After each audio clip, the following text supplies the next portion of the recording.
As part of the visual literacy scheme of work, pupils in Key Stage 1 are introduced to the language of photography. This is taken further in Key Stage 2, when they are encouraged to think more critically about issues such as who has commissioned the image and what has been left out of the shot. The pupils then go on to use digital cameras and learn to crop their photographs to put across a particular message.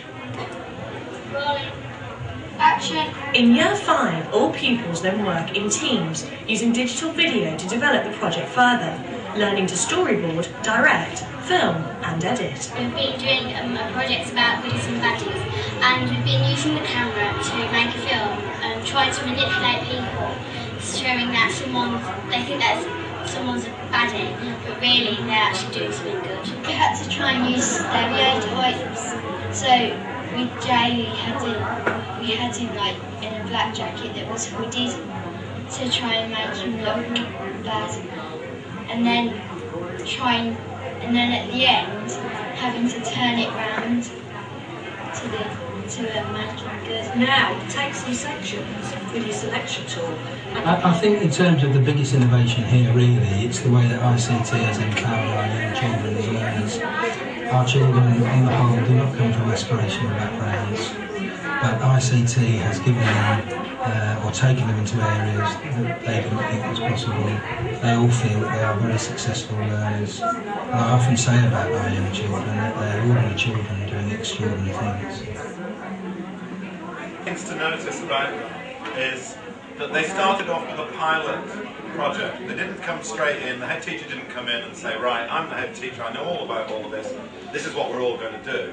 They just tried it out as a pilot project, and it was actually a holiday private project. They didn't even carry it out during the school time, it was in the holidays.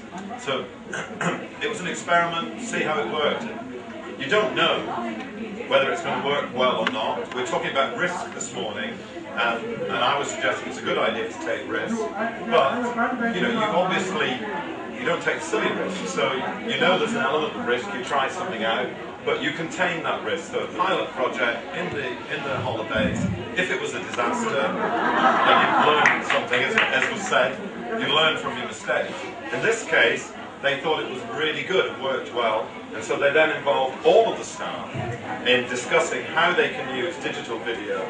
And what you see there is principally the digital video being used to sustain what they already do, all the things about making them creative learners, making them feel successful, making them think about really sort of criticism that they would think about it, looking at a written piece, they were looking at a video piece, and so on. So it was reinforcing what they wanted to do in school. Any comments on the video? That's something very recently in Karachi, I was a part of a school community of secondary school, and we are talking about A-level lab work or through simulations and computing using these technologies. Using digital technology to support what you're doing already. And I think at the primary and secondary level, there is an institution there called the Resource Center, which is developing e-learning. Right. Yes. So we're looking at the technologies in all different ways and seeing how they can support. I mean, an area which I think is digital video is a fantastic thing to use. If you're teaching physical education and you use a digital video camera, you can now very easily replicate what you see on television when they show you a sporting event and then they do the replay of the goal, you know, did it go over the line or whatever. And you can do that in your own school very easily. Child carries out a physical activity, you video it, and then you have a look after and say, well, no, that was very good, but did you notice there was one thing there that you didn't quite do right? You'd never have been able to do that before. You'd have explained it to the pupil, you'd have said it in words, but to be able to show the pupil, them actually, let's say you know they're doing the high jump and they can't quite get over the bar, and you might be trying to explain to them how they can actually get greater height. Showing the video is so much more powerful. Sorry, somebody over here wanted to say something. Yeah. you showed us the same. We were so inspired and we were like,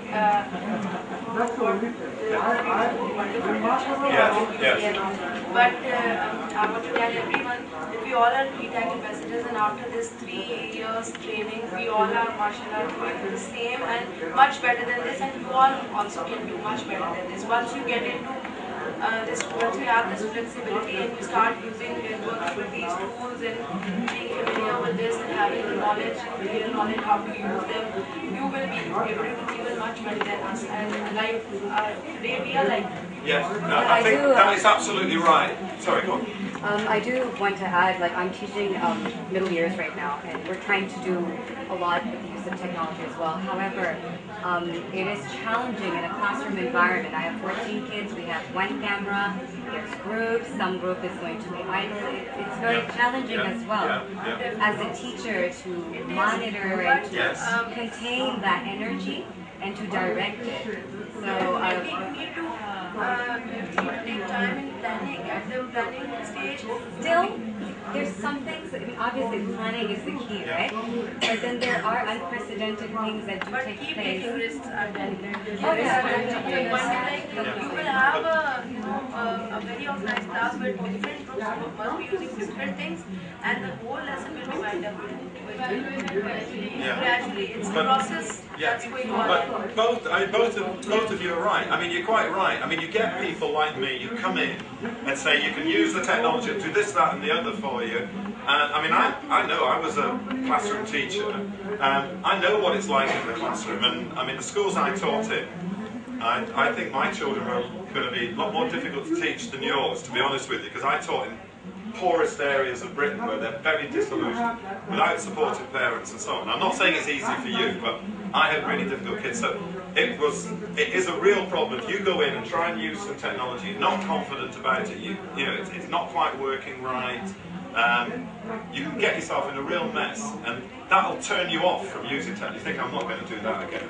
That was a nightmare with that class. I'll get back to, you know, they'll sit down in their seats with their books and that's it. So you've got to be balanced about it. But it's true, if you know, the technology can be a really big help. And what I was trying to suggest really by showing you the Wordle thing at the beginning, by the way, it's wordle.net, alright, I got it wrong. WORDLE.net. So, what I was trying to say to you is, there's something, no big risk.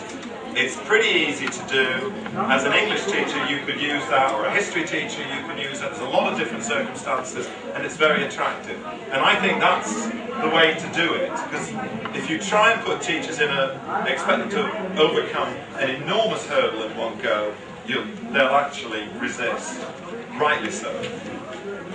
Any other comments? Actually, these children require some time to master the technology as well. They do obviously require some time, although in a lot of cases, I mean now with video for instance, a lot of kids have got phones with video built into the phone. And you'll probably find, I mean, for not the right reasons in some cases, they're using that. And they are quite adept. They pick up such things quicker than we do. Yes. And the teachers, they have to be very alert and come up with all new strategies and new technologies and all that.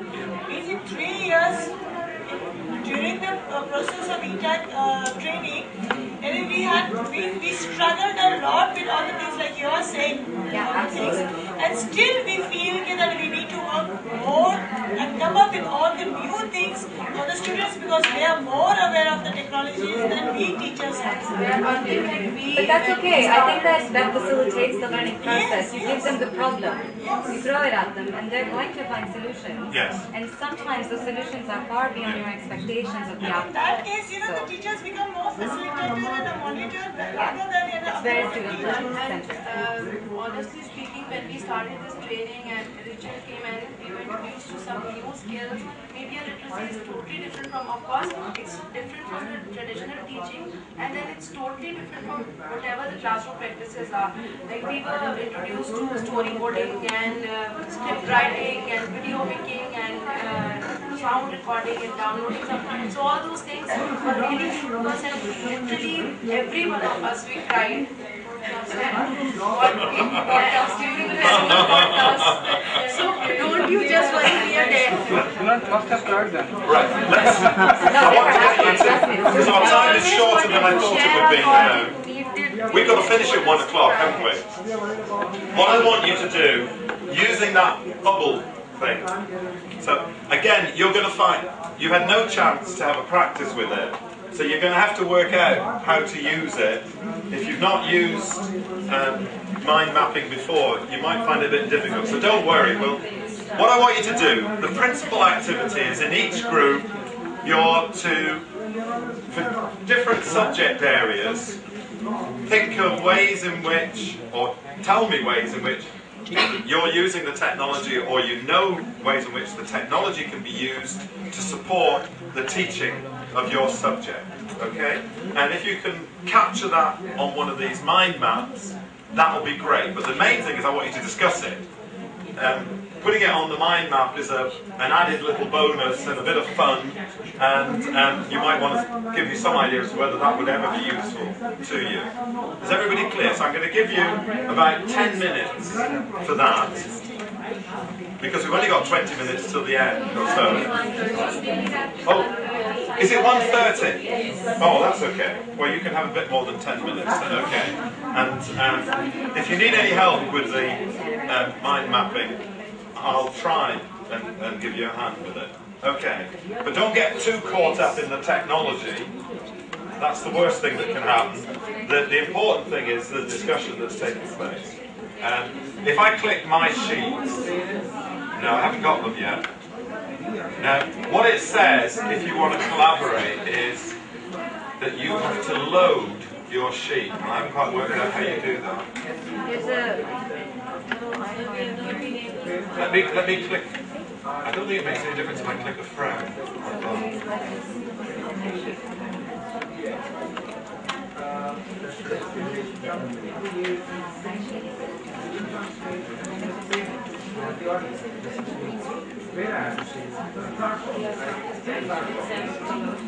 No one shares any sheets with you yet, it says.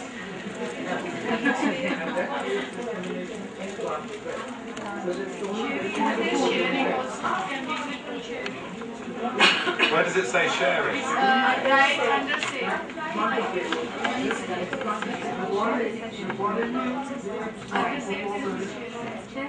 I haven't got save up at the moment. Right, okay. My sheets. So I choose a sheet. So that's the thing to do, look. So you go to my sheets here, if you can see where I've got the mouse. Get your sheet up, click on the one that the name of the one that you've got, and then click on sharing. Or maybe you click on load. I don't know. Try sharing and see what happens. We'll see if some of the sheets start coming up.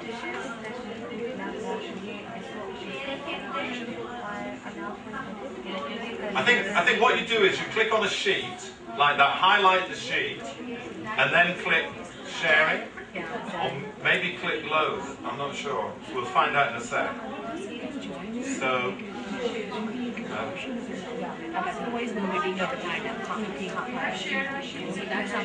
You shared it with